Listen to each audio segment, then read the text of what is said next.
The villagers gathered not to celebrate love, but to witness humiliation. Laughter rippled through the dusty square as a young woman in a torn white wedding dress stood beside a man leaning heavily on a wooden cane. His clothes were worn, his back slightly bent, his eyes lowered as if the world had already broken him long ago. Someone whistled, someone else shouted, "What a match!" and the crowd roared with cruel amusement. But Amara heard none of it. Her hands trembled at her sides, nails digging into her palms as she stared at the ground. This was her wedding day.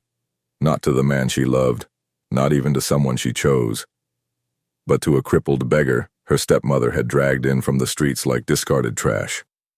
"Say your vows," her stepmother hissed from behind, her voice sharp with triumph. "Or remember what happens if you refuse." Amara swallowed hard. She knew exactly what would happen. The man beside her lifted his head then, just slightly, and for a brief moment, their eyes met. There was no pity in his gaze. No shame, only a calm, unreadable depth that made her chest tighten for reasons she couldn't explain. No one noticed when his fingers tightened around the cane. No one imagined that the man they mocked was not broken at all. And no one, especially not her stepmother, suspected that this wedding would mark the beginning of their downfall. A daughter without a home. Amara had once known warmth. Before her father died, their small house was filled with laughter, shared meals, and quiet evenings where dreams felt possible. But everything changed the day he was buried. Within months, her stepmother Lillian revealed her true face, sharp-tongued, greedy, and endlessly cruel. "You eat too much. You're useless. You should be grateful I didn't throw you out."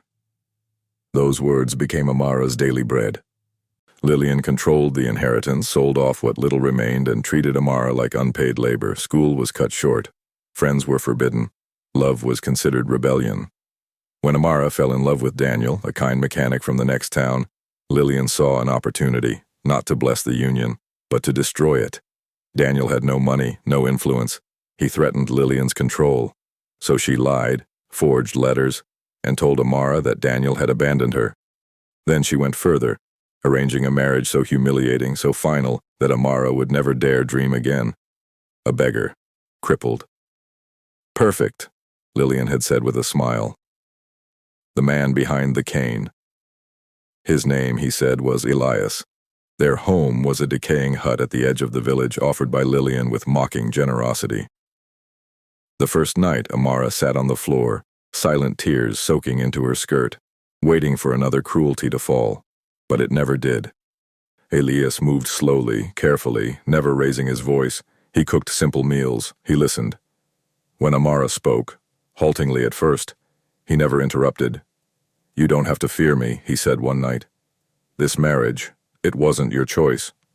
She looked at him then, really looked at him.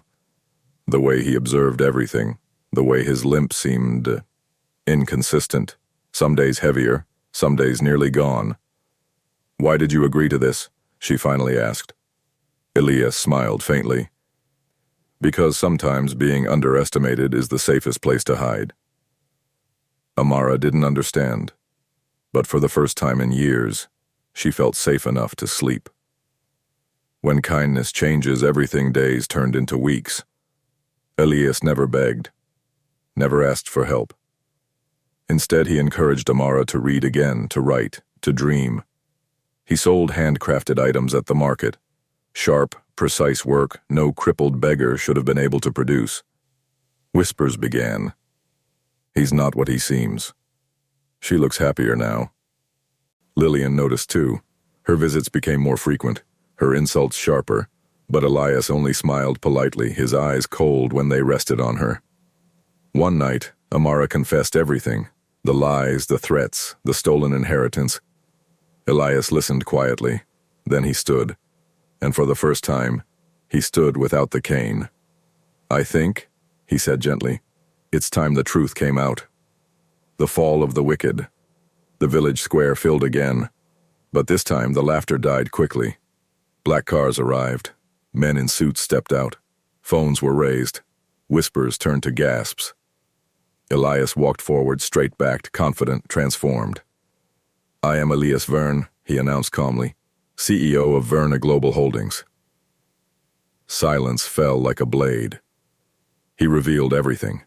The investigation, the hidden cameras, the forged documents Lillian had used to steal from Amara.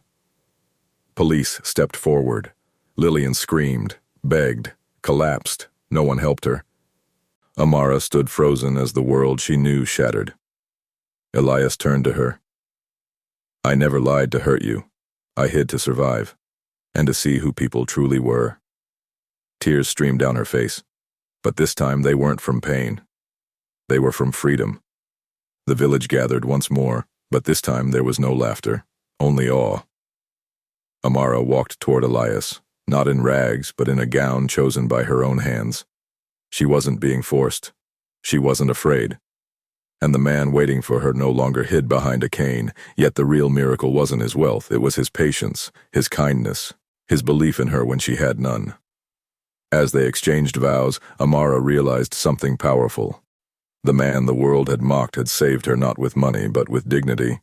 And the woman who was once discarded like nothing had risen, not as a victim, but as a partner.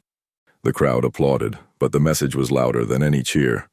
Never measure a person by what the world says they are, and never underestimate the quiet power of kindness, patience, and truth. Because sometimes, the ones forced to their knees rise higher than anyone ever imagined.